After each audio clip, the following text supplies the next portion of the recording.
యజమానికి నమ్మకస్తుడైన దాసుడు కాదు, యజమానికి నష్టం కలిగించే దాసుడు. అమ్మా వింటున్నారు కదా పాయింట్స్ అన్ని. నిన్న వచ్చిన వాళ్ళకి మరి బాగా తెలుస్తుంది. నేను ఇంకా అది యూట్యూబ్లో అప్లోడ్ చేయలేదు, రాని వారికి అది త్వరగా అందుబాటులోకి వస్తుంది. ఈ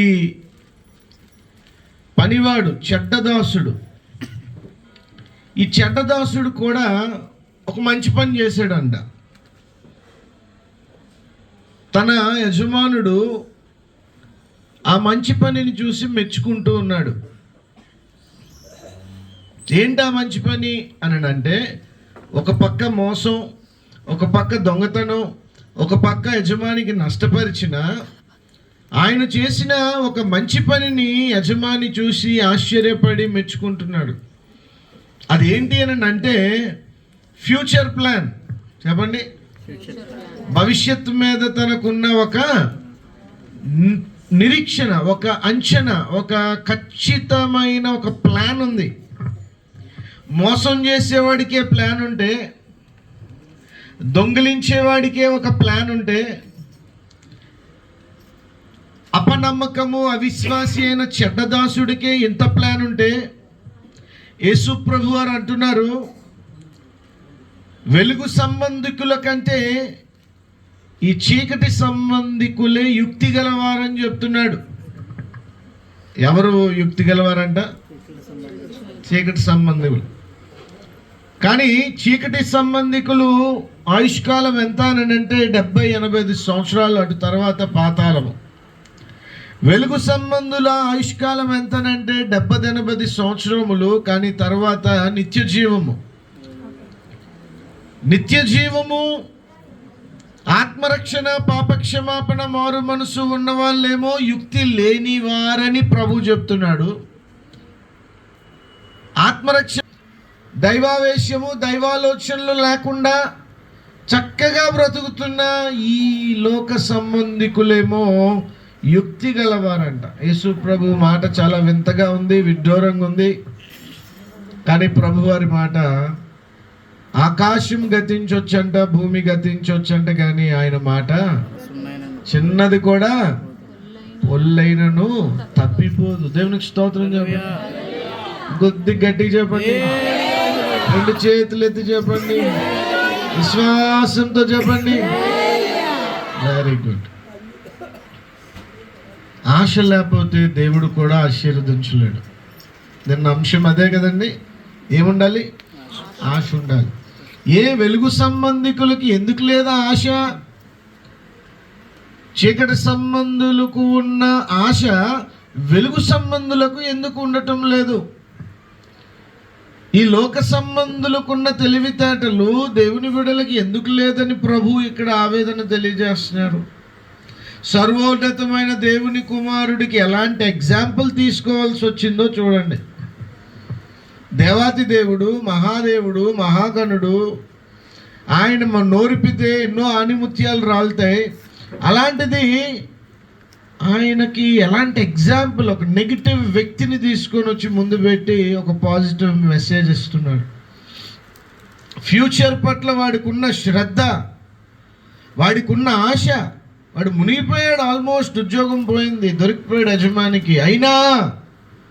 అయినా ఒక తెలివైన పని చేశాడు. ఏంటంటే యజమాని అప్పిచ్చిన వాళ్ళ దగ్గరికి వెళ్ళి, నాయనా నీకు ఎన్ని ఒలీవల నూనె అప్పిచ్చాడు యజమాని? 100 మునుగులు. అవునా, దాన్ని 50కి రాసుకో. ఇంకొకరిని పిలిచి, ఇలా ఎంతమందిని పిలిచాడో తెలియదు, బాబు ఎంత అప్పున్నావు?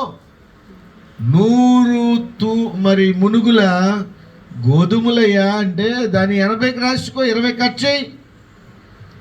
20 కట్ చేసి 10 నాకు ఇచ్చి, స్తోత్రం కలుగును గాక. 50 కట్ చేసి ఆ దశమ భాగం నాకు ఇచ్చే. 50లో 5, దశమ భాగం ఎంత? 5 కమిషన్. ఉద్యోగం పోయింది, ఎలా బతకాలి మరి? చూడండి ఎంత దూరదృష్టో. కుటుంబం ఉంది, భార్య ఉంది, పిల్లలు ఉన్నారు, వీళ్ళు పోషించాలి. ఉద్యోగంలో ఉన్నప్పుడేమో బాగా అన్నీ మెయింటైన్ చేశాడు ఫ్యామిలీని. యజమాని ఆస్తిని పాడు చేస్తూ వీడు ఏం చేశాడంటే కుటుంబాన్ని బాగానే పెంచుకొచ్చాడు. ఇప్పుడు ఉద్యోగం పోయింది, ఇప్పుడు ఏం చేయాలి అని అంటే ఇగో ప్లాన్తో వచ్చాడు. చాలా షార్ట్ టైంలో, చాలా తక్కువ టైంలో, ఎక్కువ టైం ఇవ్వలేదు యజమాని. అన్నీ తెచ్చి నాకు సబ్మిట్ చేయమన్నాడు. బహుశా ఒక్కరోజు ఇచ్చాడేమో టైము. ఈ ఒక్క రోజులోనే వెళ్ళిపోయాడండి. రాత్రప్పుడు ఎంత క్విక్ కదండి, ఎంత తొందరగా పనిచేశాడు. వెలుగు సంబంధులు తొందరగా పని చేయటము లేదు. వెలుగు సంబంధులకు యుక్తి లేదు. యుక్తి, they don't have the wisdom. ఇక్కడ ప్రభు చెప్తున్న మాట ఇంగ్లీష్లో ఏముంది చెప్పండి? యుక్తి అన్న మాటకి ఇంగ్లీష్లో ఉంది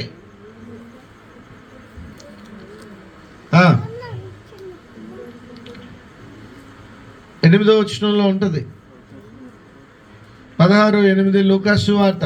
లేదా wisely very good. Wisdom, they are not wise, they are very dim. చిన్నప్పుడు నా హిందీ టెక్స్ట్ బుక్లో ఒక లెసన్ ఉండేది, వరదరాజేకి మందబుద్ధి బాలక్త అని.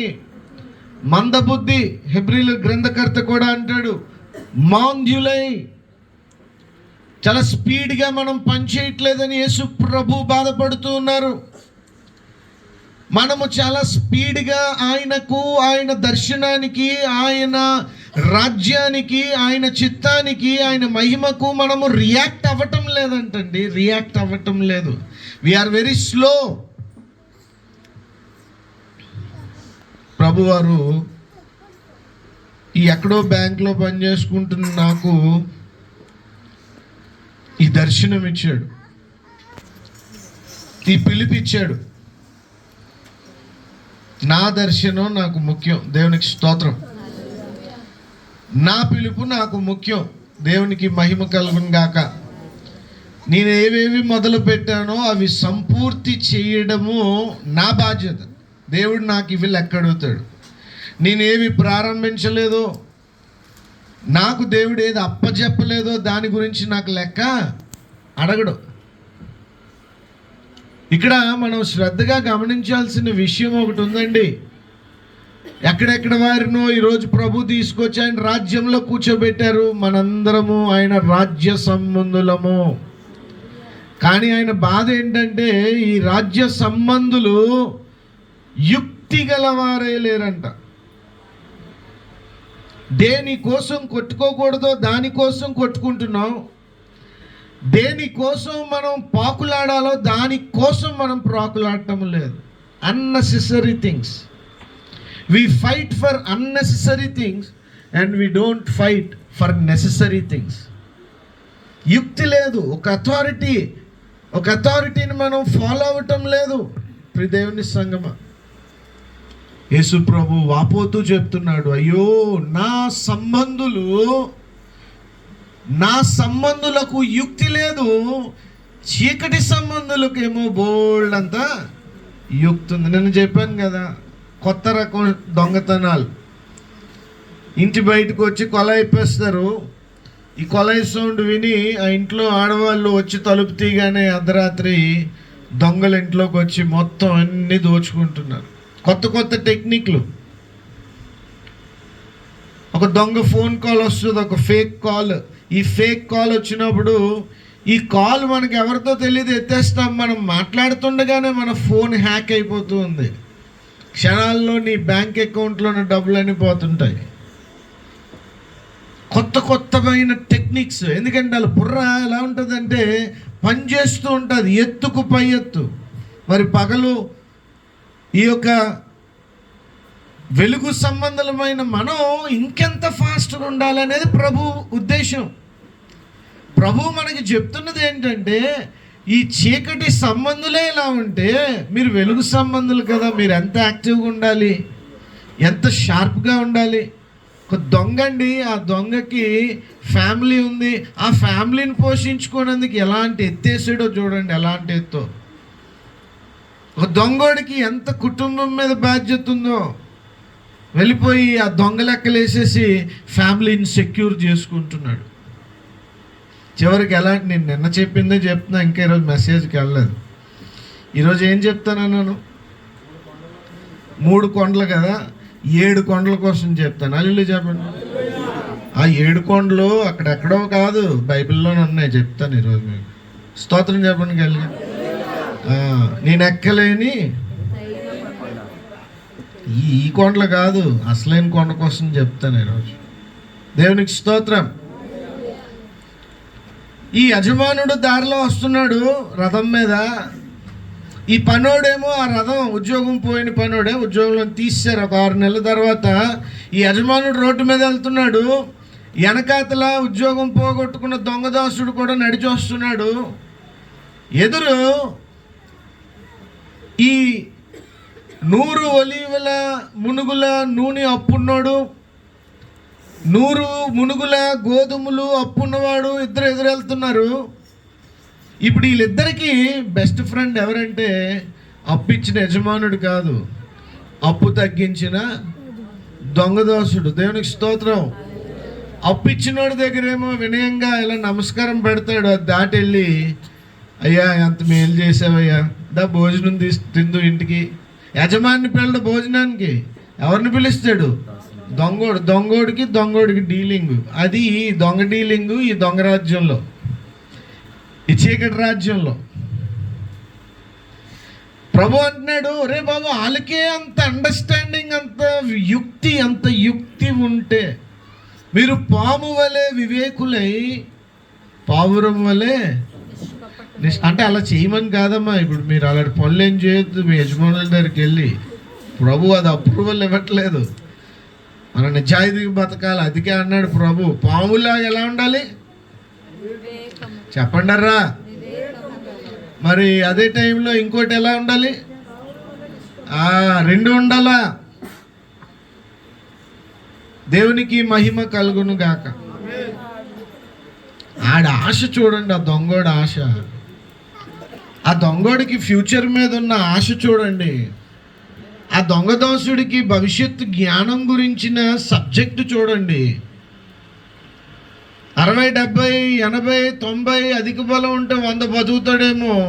తర్వాత రెండో మరణానికి అప్పగింపబడే ఒక దొంగ దాసుడికి అంత తెలివితేటలుంటే, మరణము లేని మృత్యుంజయుడిని నమ్ముకున్న నీకు ఎంత నిరీక్షణ ఉండాలి, ఎంత ఫ్యూచర్ భవిష్యత్ జ్ఞానిగా నువ్వు బ్రతకాలి.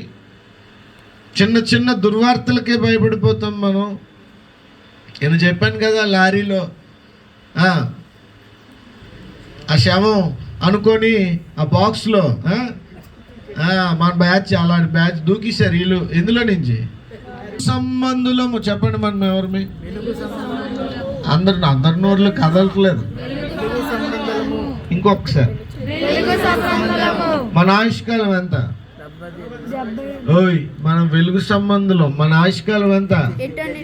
నిత్య జీవులము. చెప్పండి, మళ్ళీ చెప్పండి. మృతులు ఏం చేస్తారు? Fill in the blanks. మృతులు ఏం చేస్తారు చెప్పండి? మృతులు. మనం ఎవరిమే? సజీవులు ఏం చేస్తారు? సజీవులు సజీవమైన మార్గంలో ముందుకెళ్తారు. దేవునికి స్తోత్రం. హల్లెలూయా. మనం వెళ్ళాలి. ఆల్రెడీ కొంత వెళ్ళాము. ఈ మెసేజ్ ఎందుకంటే అస్సలు వెళ్ళలేదని కాదు, మనం దేవునికి స్తోత్రం. అస్సలు వెళ్ళకపోతే ఇక్కడ ఎందుకు కూర్చుంటాం? ఎంతో కొంత వెళ్ళాం, కానీ వెళ్ళింది సరిపోదు. ఎవరికి? యేసయ్యకి. అందుకే ఆయన ఉపమానం చెప్తున్నా. ఉపమానం కాదు, జరిగింది చెప్తున్నా. మీరు ఇంకా వెళ్ళాలి, మీరు ఇంకా చెయ్యాలి, మీరు ఇంకా స్పీడ్గా ఉండాలి. ఆలోచన ఇక్కడ తట్టగానే పని చేయాలి. దేవునికి స్తోత్రం కలుగును.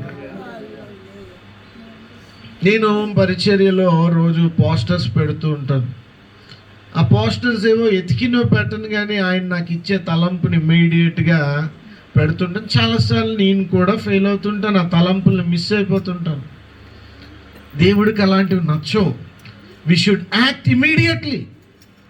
ఎమర్జెన్సీ.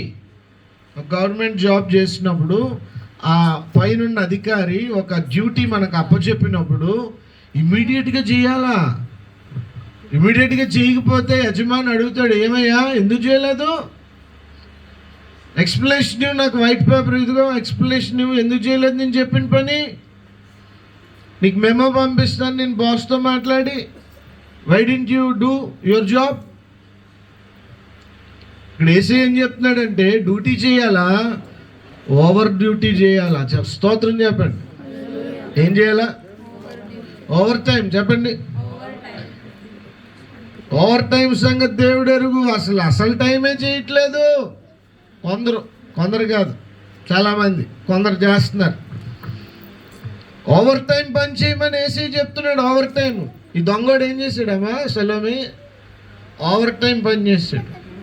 రేపు ఉద్యోగం నువ్వు లెక్కలతో నీ ఉద్యోగం తీసాను అనేటప్పటికి ఇమ్మీడియట్గా సమయమందును దొంగోడు రాత్రి మూమెంట్ సెట్ చేసాడండి. అల్లు చెప్పండి. రాత్రి తమ్ముడు ప్రకాష్. మరి దేవుని బిడ్డలు ఎంత క్విక్. Over time. దుష్టుడి రాజ్యం అమర్చబడి ఉంది. దుష్టుడి రాజ్యం ఎలా ఉందమ్మా? ఇక్కడ పెద్దగా మనం ఓవర్ టైం చేయక్కర్లా. మామూలు టైం చేస్తే ఆల్రెడీ సిస్టమ్ అంతా సెట్ అయి ఉంది కాబట్టి పనులు అయిపోతుంటాయి. కానీ దేవుడి రాజ్యం ఇంకా అమర్చబడవలసి ఉంది. ఎంత హార్డ్ వర్క్ చేయాలో ఒకసారి మనల్ని మనం పరిశీలన చేద్దాం. ఆత్మతో సత్యంతో ఈ పని అంతా దేంతో అవుద్దామా? ఆత్మతో సత్యం. ఆశ లేకపోతే దేవుడు కూడా ఆశీర్వదించడు. ఇప్పుడు దావీద్ అనే ఒక వ్యక్తి కోసం చెప్తాను. నిన్న చిన్న అలా ఒక లైన్ చెప్పి ఆపేశాను. 62వ కీర్తన 2వ వచనములో 61 వచనములో కీర్తనల గ్రంథం 61వ అధ్యాయము 2వ వచనం. నా ప్రాణము తల్లడిల్లగా భూ దిగంతముల నుండి నేను నీకు మొరపెట్టుచున్నాను.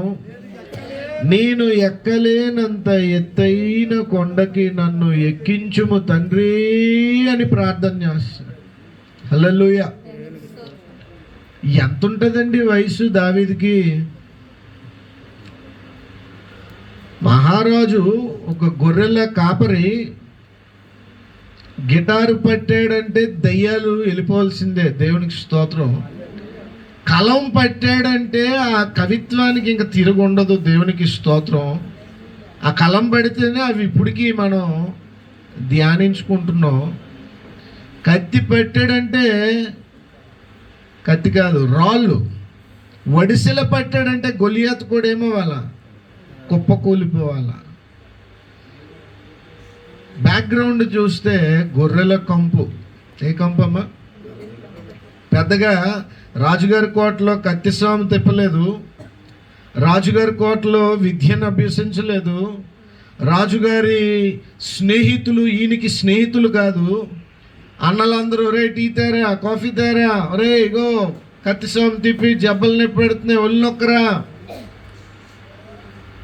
ఎల్లోగా వాళ్ళ బట్టలు ఇస్త్రీ చేస్తారా, రే విలువలేనివాడా, గొర్రెల కాపరి.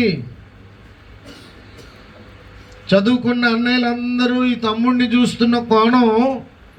కానీ ఈయన గొర్రెలు కాచుకుంటూ కొండల బోల్డ్ ఎక్కాడు. ఎన్ని కొండలు ఎక్కాడు? మనం కూడా కొండలు ఎక్కుతాం. దేవునికి స్తోత్రం. 26వ తారీఖు పెద్ద కొండ ఎక్కి దిగాల. మళ్ళీ వచ్చే నెల 26 నుంచి 31 వరకు కొండలు ఎక్కి దిగాల. దేవునికి స్తోత్రం. ఎందుకు దిగుతున్నావు? కొండెక్కితే పుణ్యం వస్తుందని కాదు. కొండెక్కితే పుణ్యం వస్తుందని కాదు శాలేమో. పుణ్యం వచ్చింది కాబట్టి కొండెక్కుతున్నాం. దేవునికి స్తోత్రం చెప్పండి. తేడా ఉందా లేదా? ఉందా లేదా? చీరలు పంచితే పాపం పోతుందని కాదు. పాపం పోయింది కాబట్టి చీరలు పంచుతున్నాం. చప్పట్లు కొట్టండి. హల్లెలూయా చెప్పండి. అన్నదానం చేస్తే పుణ్యం వస్తుందని కాదు. పుణ్య పురుషుడు భూమి మీదకి వచ్చాడు. ఆయన్ని నమ్ముకున్నాము గనుక మా పాపములు పోయాయి గనుక ఆ తృప్తితో అన్నదానము. దేవునికి స్తోత్రం. తేడా ఉందా లేదా? ఉందండి. దేవునికి స్తోత్రములు కలుగును గాక. ఈయన వయసు ఏంటండి? నాకు అర్థం అవదు.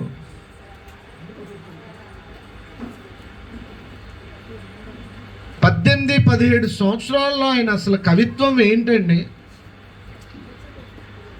యవ్వన పిల్లలు ఈరోజు ఎలా ఉన్నారు? ఈ యవ్వనస్తుడు ఎలా ఉన్నాడు? ఈయన జ్ఞానం ఏంటండి అసలు? గొర్రెల కాపరిగా ఉన్న ఈయన్ని తీసుకొచ్చి రాజుగా చేస్తే గర్వాంధుడు అవ్వకుండా ఈయన అంటున్నాడు, భూ దిగంతముల నుండి. మళ్ళీ చదవండి 2వ వచనం. నా ప్రాణము తల్లడిల్లగా భూదిగంతముల నుండి మొరపెట్టుచున్నాను. నా ప్రాణము తల్లడిల్లగా భూదిగంతముల నుండి మొరపెట్టుచున్నాను. నేనెక్కలేనంత ఎత్తైన కొండపైకి ఎక్కించుము, నన్ను నడిపించుము. నేనెక్కలేనంత ఎత్తైన కొండపై ఎక్కించుము, నన్ను నడిపించుము. దేవా నా మొరాలకించుమా, నా ప్రార్థనకు. హల్లెలూయా. ఏంటండి ఆయన అసలు భూ సంబంధ వెలుగు సంబంధ? వెలుగు సంబంధులు కత్తులు తిప్పుతూ భూ సంబంధులు కత్తులు తిప్పుతూ యుద్ధంలో ఉంటే ఈయన మాత్రం వెలుగు సంబంధై ఒక గిటార్, ఒక సితారా చేతపట్టి ఈయన రాస్తున్న కవిత్వము, ఈయన చేస్తున్న ప్రార్థన high level of spirituality, high level of desire, చాలా ఉన్నతమైన ఆశ కోసం చెప్తాను. ఈరోజు మీరందరూ చాలా తృప్తి చెంది వెళ్తారు ఆత్మలో. నేను ఆశ అంటే ఏంటో చెప్తున్నాను. నేను ఆశ పడ్డం అంటే ఏంటో చెప్తున్నాను. నేను ఎంత ఆశో ప్రభువా, అదిగో పలానా యెరూషలేము కొండ మీద, ఇంచుమించు మీకు చెప్పలేదు, 12 కొండలు ఉన్నాయి యెరూషలేము చుట్టూ. రెండవా 12, వాళ్ళకి 7 అయితే మనకు 12. స్తోత్రం, హల్లెలూయా. 7, 12 కాదు, దావీదు అంటాడు, నా కొండ నువ్వే, నా కోట. దేవునికి స్తోత్రం కలుగును గాక. ఈ యెరూషలేం అనే కొండ మీద మహారాజు పట్టణం ఉంది. ఏ పట్టణం అమ్మా? ఎవరా మహారాజు? దావీదు. సొంత కొడుకే ఏం చేశాడంటే, ఈ దావీదు సొంత తండ్రిని చంపేద్దామని ప్లాన్ చేశాడు. తోలేశాడు తండ్రిని. తండ్రి కొండలు పట్టిపోయాడు, దాక్కున్నాడు ప్రాణ భయంతో. సొంత కొడుకే తమ్ముడు, బయట వాళ్ళు కాదు. సొంత కొడుకే తండ్రి మీద కాన్స్పిరసీ, రాజ్యం కోసం. ఈ తండ్రి, పారిపోయిన తండ్రి ఆ కొండ గుహల్లో ఉండి అంటున్నాడు, అయ్యా భూ దిగంతముల నుండి ఆల్రెడీ చచ్చాను నేను. ఎందుకంటే కొడుకే కత్తి దువ్వాడు కదా, నేను ఆల్రెడీ చచ్చాను. నేను చాలా దిగిపోయిన స్థితిలో నుండి ఏగో ఎక్కాలనుకుంటున్నాను. దేవునికి స్తోత్రం. ఎక్కడికి ఎక్కాలనుకుంటున్నాడు దావీదు? ఆల్రెడీ అక్కడ రెహోబాము ఉన్నాడు, బ్యాక్గ్రౌండ్లో జెబూసైలు ఉన్నారు. ఎబూసైలు ఆక్యుపై చేసి కూర్చున్నారు. ఎక్కడ? యెరూషలేము కొండ మీద. శత్రువులు ఉన్నారు. ప్రభా, నన్ను రాజు చేసింది నువ్వు కదా, ఇప్పుడు ఆ కింగ్డమ్ ఇంకోళ్ళ చేతిలో ఉంది. నువ్వు నాకు మళ్ళీ సహాయము చేస్తే నేను మళ్ళీ వెళ్ళి ఆ కొండ ఎక్కాలని ఉంది. దేవునికి స్తోత్రం. ఆశ. నాన్నగారు ఏంటది? ఆశ. పోతేపోయిందిలే, 40 సంవత్సరాలు 20 సంవత్సరాలు వెళ్ళాను, అక్కడక్కడ వజ్రాలు బంగారం దాచిపెట్టుకున్నాను కదా, ఆల్రెడీ 17 మంది ఉన్నారు భార్యలు నాకు. ఈ కొడుకు పోతే పోయింది, ఆడి జోలికి ఎందుకు నేను వయసు ఒకటి మీద పడ్డది, ఈ డబ్బు అంతా పోగేసుకొని ఎక్కడో బతకొచ్చు కదా. ఆశ ఎక్కడ ఓడిపోయానో అక్కడే గెలాలి. దేవునికి స్తోత్రం కాదు. నేను అక్కడికే వెళ్తాను ప్రభువా, నన్ను నువ్వు నడిపించు, నన్ను నువ్వు బలపరచు, నన్ను ఎక్కించు, నా పాదములకు శక్తివు, నా చేతులకు శక్తివు. దేవుడు అన్నాడు, సరే నాన్న, నీలా ఆశపడిన వాళ్ళు ఈ రోజుల్లో ఎవరున్నారు చెప్పు? అందరూ క్షణికమైన వాటికే ఆశపడుతున్నారు తప్ప నా కోసం, నా రాజ్యాన్ని కదా నువ్వు స్థాపించాలని కదా నువ్వు కోరుకుంటున్నావు. సరే, నువ్వు అడిగావు కదా, నేను చేస్తాను. దేవునికి స్తోత్రం కలుగును గాక. తీసుకెళ్ళి కూర్చోబెట్టేశాడు. దేవునికి మహిమ కలుగును గాక. తీసుకెళ్ళి ఎక్కడ కూర్చోబెట్టాడంటే, ఏ కొండను అడిగాడో ఆ కొండ మీదకి దావీదుని తీసుకెళ్ళి కూర్చోబెట్టాడు. దేవునికి స్తోత్రం కలుగును గాక. మంచి దేవుడండి. నువ్వు ఆశపడితే నీకు ఇస్తాడండి. నువ్వు ఆశపడితే నీకు ఇస్తాడండి. సంపూర్ణంగా నేను నా దేవుడిని ఆరాధిస్తాను. నా దేవుడిని తప్ప ఏ విగ్రహము, ఏ యొక్క బంగారము, వెండి, ఎత్తడి, మట్టి, రాగి, ఇనుమతో చేసిన ఏ విగ్రహాన్ని నేను మొక్కనని షద్రక్, మేషక్, అబేద్నెగోలు ఆశపడ్డారు. నీ ఆశ ఈ భూమి మీద ఒక మంచి ఇల్లు, వీలైతే 2-3 ఇల్లులు, 2-3 వాహనాలు, 2-3 ఈ భూమి మీద ఆశపడ్డం కాదు. నీ ఆశ దైవ చిత్తానికి అలైన్ అవ్వాలా. అన్నీ వదిలొచ్చేసాము. అన్నీ వదిలొచ్చేసి ఇంత తిరుగుతున్నామంటే మీరు అర్థం చేసుకోండి, దాని వెనకాతల బలమైన సంకల్ప దీక్ష ఉంది. దేవునికి స్తోత్రం కలుగుతుంది. ఒక కాంక్రీట్ ఆశ, నీ రాజ్యము నా ద్వారా కట్టబడునుగాక.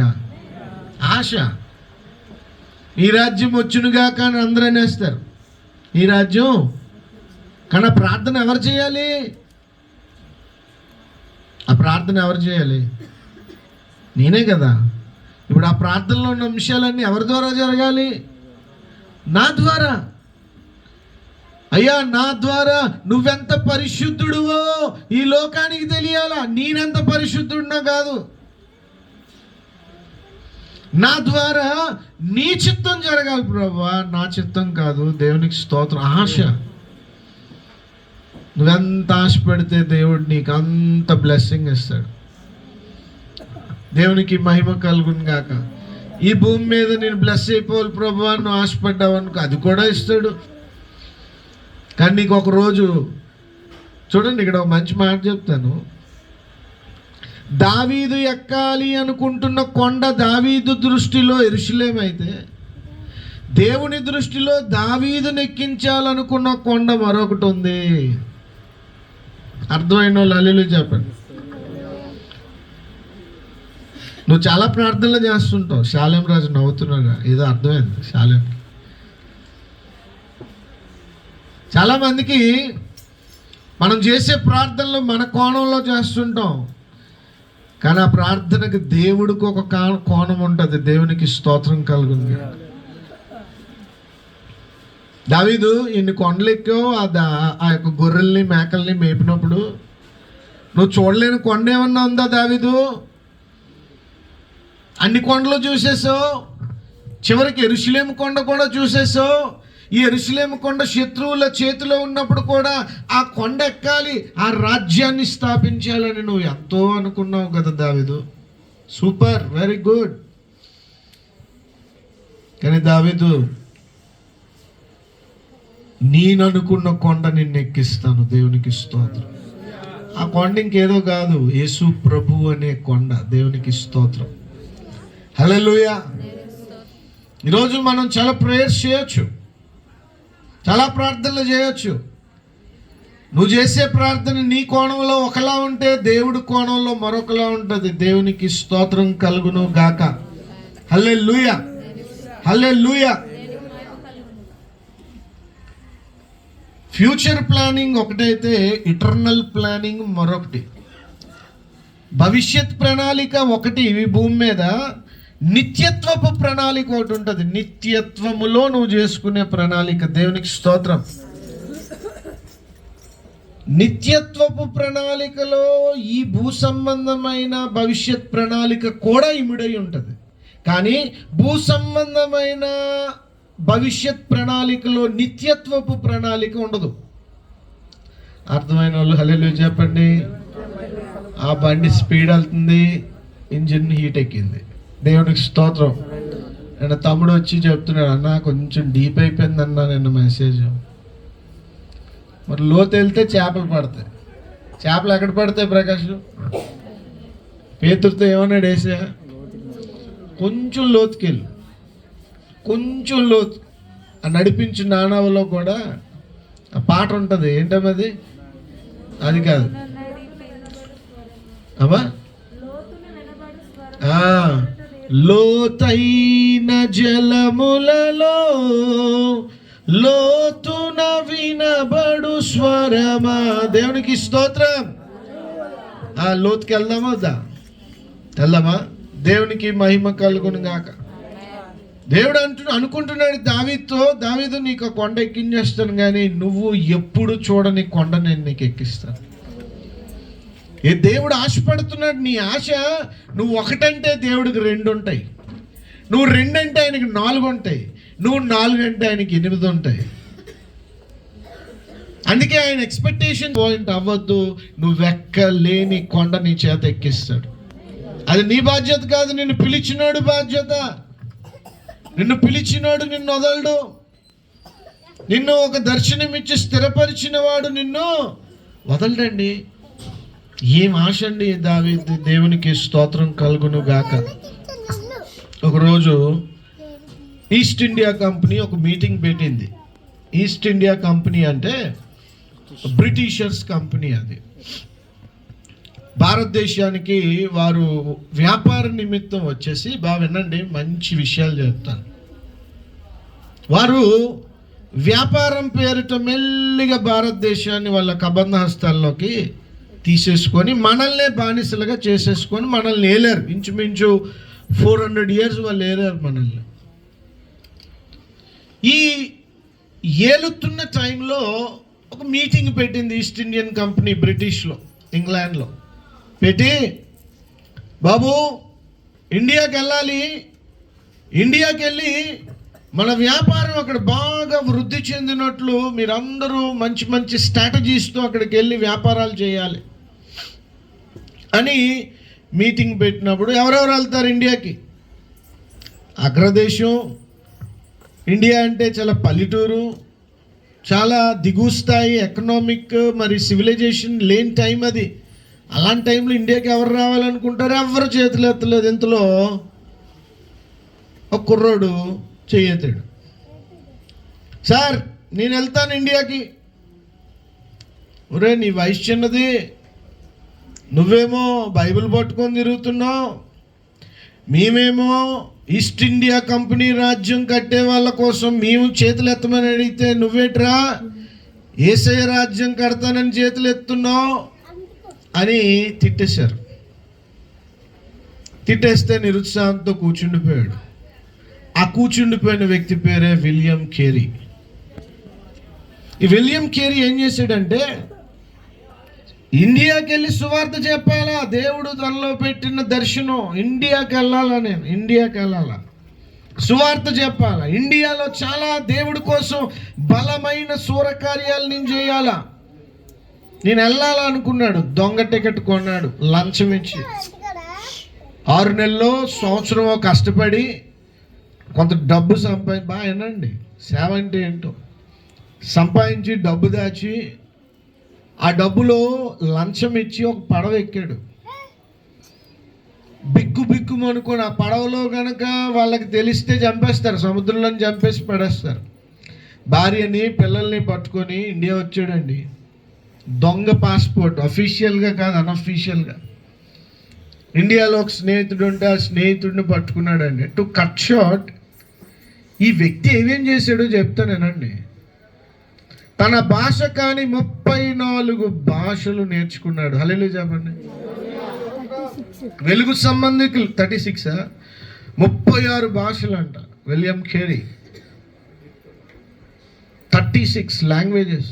తన భాష కాదు, తనది బ్రిటిష్, ఇంగ్లీష్, యూకే ఎసెంట్తో మాట్లాడే ఆయన ఇండియా వచ్చి 36 లాంగ్వేజెస్. మనం వెలుగు సంబంధంలో మనకి తెలుగు భాష సరిగ్గా పదోచ్చారణ రాదు. మనకి ఇంగ్లీష్లో అంతంత మాత్రమే. హిందీ అంటారా, అదన్నమాట విషయం. తెలుగు అంటారా, బైబిల్ చదవండిరా బాబు అంటే బీపీ 140/100 బైబిల్ చదవమంటే చాలామందికి. ఎందుకు? తెలుగు రాదు, ఇంగ్లీష్ రాదు, హిందీ రాదు, ఆశ లేదు. దేవుడికి ఘనంగా ఏదో ఒకటి చెయ్యాలని ఆశ ఉంటే కదా. ఈ విలియం కేరీ 36 భాషలు నేర్చుకున్నాడు. తెలుగుదేశం ఒకటి ఉందని విలియం కేరీ తెలుసుకున్నాడు. తెలుగుదేశం అంటే పార్టీ కాదు, ఆంధ్ర రాష్ట్రం.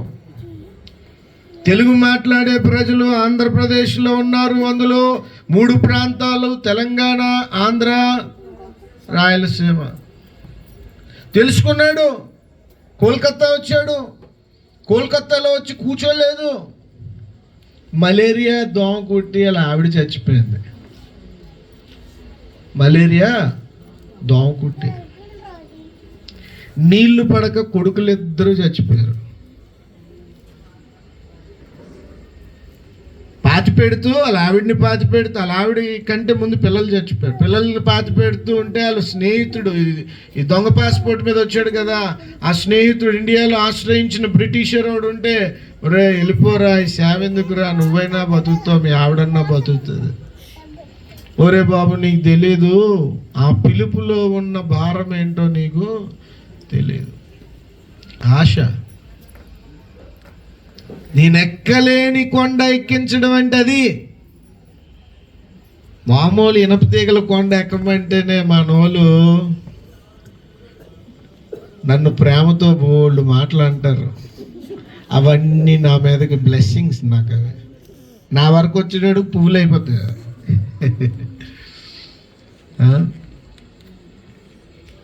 ఏవి రిసోర్సెస్, రిసోర్సెస్ ఉంటే దాన్ని బట్టి పరిచర్య పెద్ద బస్సు పెట్టుకొని వెళ్ళొచ్చు. ఏవి రిసోర్సెస్?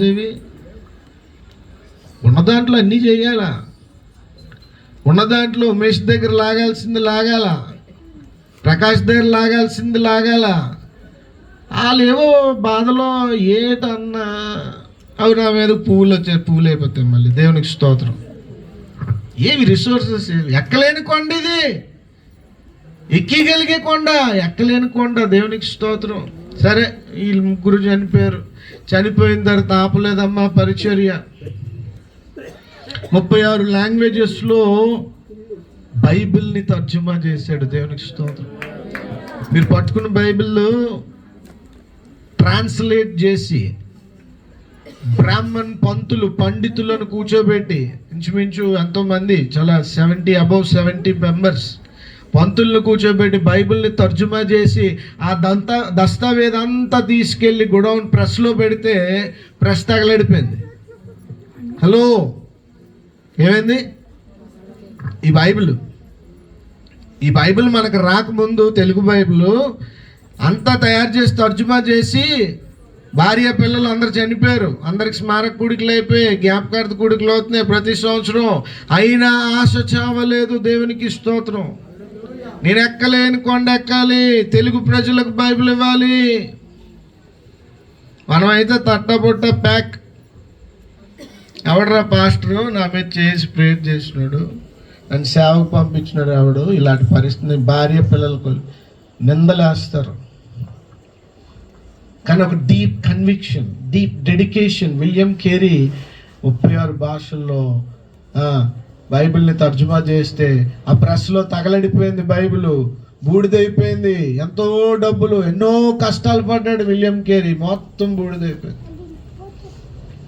బ్రిటిష్ నుంచి తెచ్చుకున్న తన షేవింగ్ కిట్ ఈ తర్జుమా కోసం ఏం చేశాడంటే అమ్మేసి ఇండియాలో ఆ డబ్బులు సెటిల్ దగ్గర, సెటిల్ అంటే ఎవరు? సెట్లు, కోట్లు, వాళ్ళ దగ్గర అమ్మేశాడు. కోల్కతా రోడ్ల మీద అమ్మేసి తన బ్రిటిష్ టెక్నాలజీని అమ్మి ఇండియన్ క్యాష్ తీసుకొని ఆ క్యాష్తో బైబిల్ తయారు చేస్తే బైబిల్ తగలడిపోయిన తర్వాత ఊరుకున్నాడా?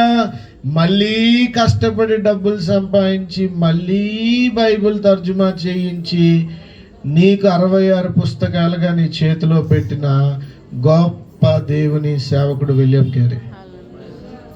కానీ ఏం లాభం? మనం చదివితే కదా.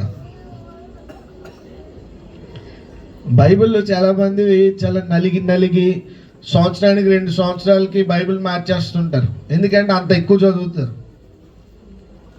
చూడండి బాగో కొందరు బైబిళ్ళు కొత్త బైబిల్ అంటే అర్థమైంది తెలుసా? అదన్నమాట విషయం. యేసుని కనుగొనాలనుకున్నవాడు ముందు వాక్య ధ్యానము. ఇదే దావీదు అంటాడు, అయ్యా నీ వాక్యము నా పాదములకు నా త్రోవకు వెలుగు. యెహోవా ధర్మశాస్త్రమునందు ఆనందిస్తూ దాన్ని దివారాత్రములు ధ్యానించువాడు. వాక్యం చదవండి. టీవీలో రెడీమేడ్ నూడిల్స్ వద్దు, యూట్యూబ్లో రెడీమేడ్ నూడిల్స్ వద్దు. పర్సనల్ మెడిటేషన్ కావాలి. దేవునికి స్తోత్రం కలుగును గాక. ఎల్లక్కడ మీటింగ్.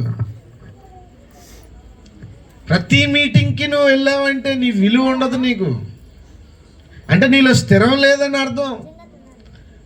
నువ్వు ప్రభువుకి అవైలబుల్గా లేవు. నీ పని తిరుగుడు. ఏం చేసావురా నువ్వు అని యేసుప్రభుడు, సార్ నేను ఇటు అటు ఆ మీటింగ్ ఈ మీటింగ్ ఈ చర్చ్ ఆ చర్చ్ తిరుగుతున్నాను. అదేంటి మరి నాతో? నిన్ను పిలిచిందెవరు? నిన్ను స్థిరపరచాల్సిందెవరు? నీకు నాతో రిలేషన్షిప్ లేకుండా ఈ లోకంలో ఈ అడావుడి బిజినెస్ ఎందుకు రా అబ్బాయి నీకు అంటాడు. యేసు ప్రభు ఒక మాట అన్నారు, నీ పూర్ణ మనసుతో ఒక్క పూర్ణ మనసు దగ్గర అవుదాం. చెప్పండి,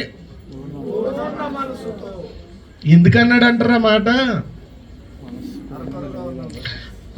అక్కడ ఢిల్లీలో పాస్టర్ ఉన్నాడు, బెంగళూరులో పాస్టర్ ఉన్నాడు. విలియం కేరీ ఎంత చేశారా? స్వరాజ్యం వచ్చేసింది మహాత్మా గాంధీ వల్ల. స్వరాజ్యం వచ్చేసిన తర్వాత అందరినీ తోలేశారు.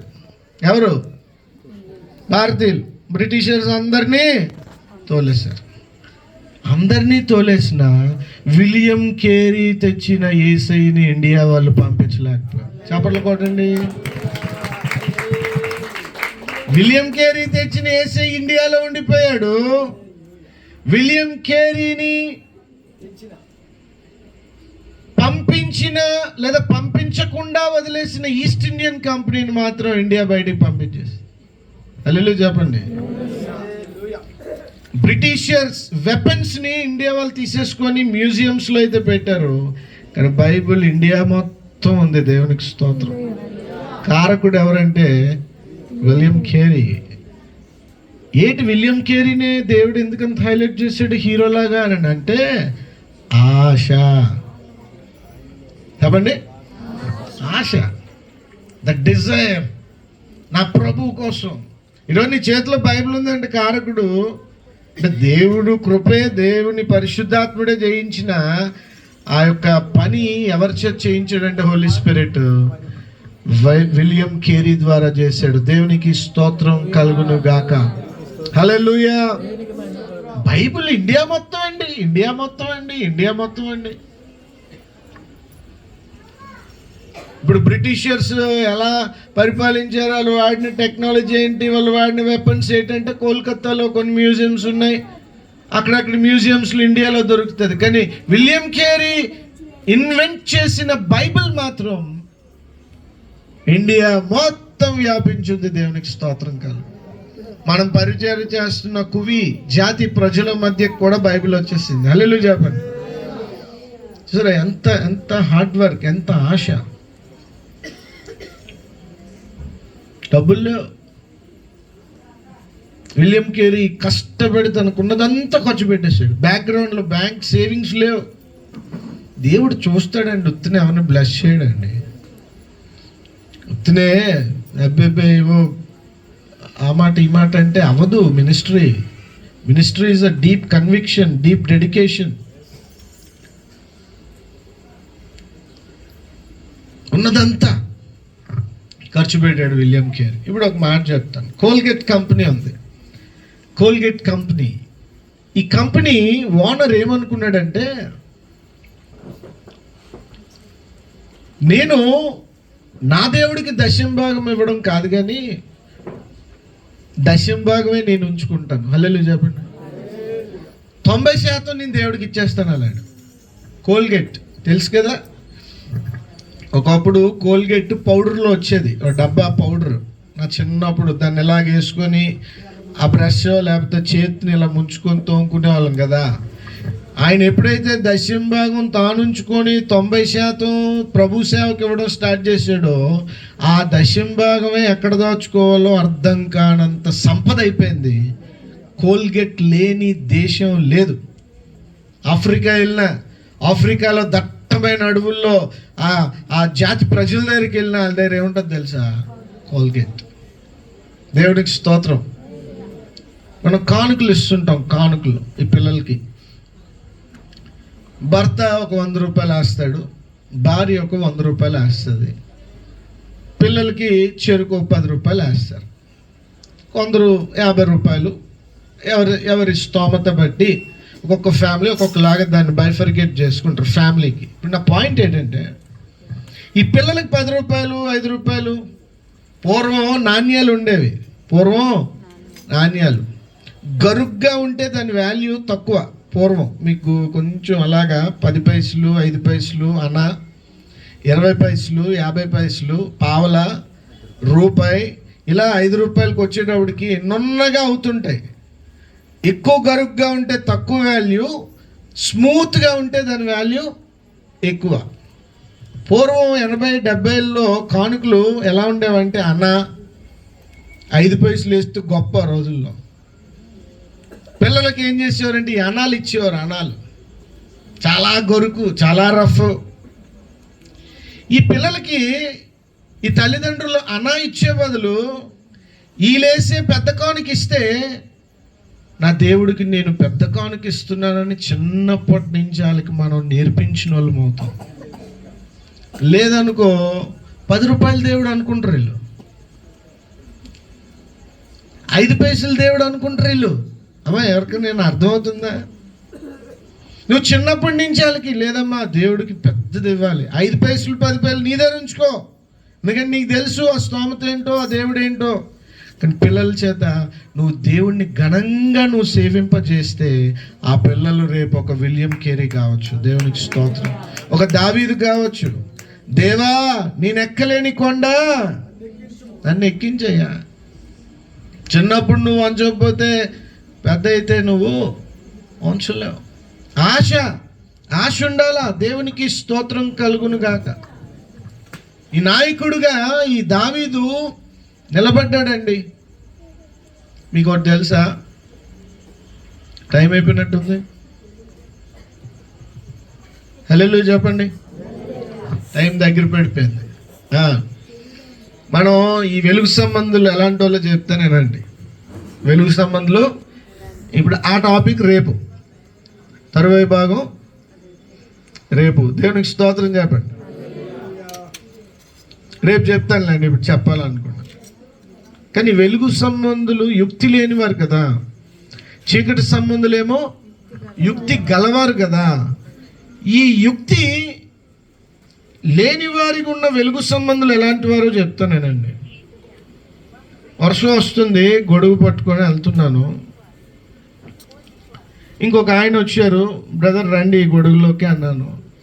మన బుద్ధే ఇదంతా. అందరం దారిలో వెళ్తున్న కొద్ది ఏమవుద్దంటే, ఈ హ్యాండిల్ ఉంటుంది కదా గొడుగుకి, ఏమంటారు దాన్ని తెలుగులో? హ్యాండిల్ పట్టుకుంటాం కదా గొడుగు, అదేమో నా చేతిలో ఉంటుంది, గొడుగేమో అవతలడు దగ్గర ఉంటుంది. ఈ రోజులు అలా ఉన్నాయి, ఈ రోజులు అలా ఉన్నాయి. దేవుని సంగమా, ఆశపడు, నీ ఆశను దేవుడు తీరుస్తాడు. నేను పిలిచిన దేవుడు సామాన్యుడు కాదు. నేను పిలిచిన దేవుడు పనులు చెయ్యలేని దేవుడు కాదు. నిన్ను పిలిచిన దేవుడు నిన్ను పోషించలేనివాడు కాదు. నిన్ను పిలిచిన దేవుడు నిన్ను డెవలప్ చేయలేనివాడు కాదు. దేవునికి స్తోత్రం. Believe in your calling. నీ పిలుపుని, నీ దర్శనాన్ని ఎప్పుడూ వదలొద్దు. దేవుడు నీకు సక్సెస్ ఇస్తాడు. హల్లెలూయా. ఆయన అన్నాడంట, వర్షంకేం భయం అన్నాడంట, గొడుగు ఉంటే నీకు ఇంకేం భయం అన్నాడంట. సరే నేను వెంటనే వెళ్ళి దారిలో గొడుగు కొనుక్కొని చెంకలో పెట్టుకున్నాడంట. వర్షం పడుతుందంట. ఏం పడుతుంది? వర్షం పడుతూ నేను చెంకలో నుంచి గొడుగు తీయట్లేదంట. ఎందుకు? ఆయన ఏమన్నాడు? చెంకలో గొడుగు ఉంటే నీకు భయం ఏంటి అన్నాడు. ఇప్పుడు అందుకే గొడుగు తీసి గొడుగు కూడా వేసుకోలేని బుద్ధి లేనోడు కొందరు అలా ఉంటారు. ఏం చేద్దాం? చెంకలోనే గొడుగు తీరు, చెంకలోనే పెట్టుకుంటారు. ఆయన చెంకలోనే పెట్టుకోమన్నాడండి. దేవుని సంగమా, ప్రభు పిలుపు ఎప్పుడు వస్తే అన్ని వదిలేసి వెళ్ళిపోవాలి. లేదు పాస్టర్ గారు, యేసయ్యా నేను బోల్డ్ కట్టుకున్నాను పరిచర్య, తీసుకొస్తానండి ఆయన. ఏది తీసుకురానందుకే నీ వెండి బంగారాలు తీసుకెళ్ళావు, నీ ఇల్లులు తీసుకెళ్ళావు, ఇన్ఫ్యాక్ట్ నీ కుటుంబమే తీసుకెళ్ళావు. నువ్వు దీపం ఉండగా, ఫిల్ ఇన్ ద బ్లాంక్స్, దీపం ఉండగా నీలో ఆ ఆత్మజీవుడు బ్రతికున్నంత కాలమే ఏదన్నా చేయగలవు. ఆ బతుకున్న ఆమెను చెప్పడం సులువు తల్లిలారా, హల్లెలూయా చెప్పడం ఇంకా ఈజీ. స్పీడ్గా పనిచేయడం కష్టం, స్పీడ్గా నిర్ణయాలు తీసుకోవడం కష్టం, ప్రభు కోసం ఆశపడడం కష్టం. ప్రభువా ఇదిగో నేను ఎక్కలేని కొండ నన్ను ఎక్కించు. రేపు నాయకత్వం గురించి చెప్తాను. 2 కొండల కోసం ఈరోజు కూడా చెప్పలేదు, రేపు చెప్తాను. రేపు మంచి ఆశతో రండి, ఇంకొంతమందిని తీసుకురండి. మనం బలపడదాం. మనం బలంగా ఉంటేనే ప్రభు రాజ్యం కట్టగలం. అటు కృప ప్రభు మనందరికీ తోడై నడిపించునుగాక. అందరం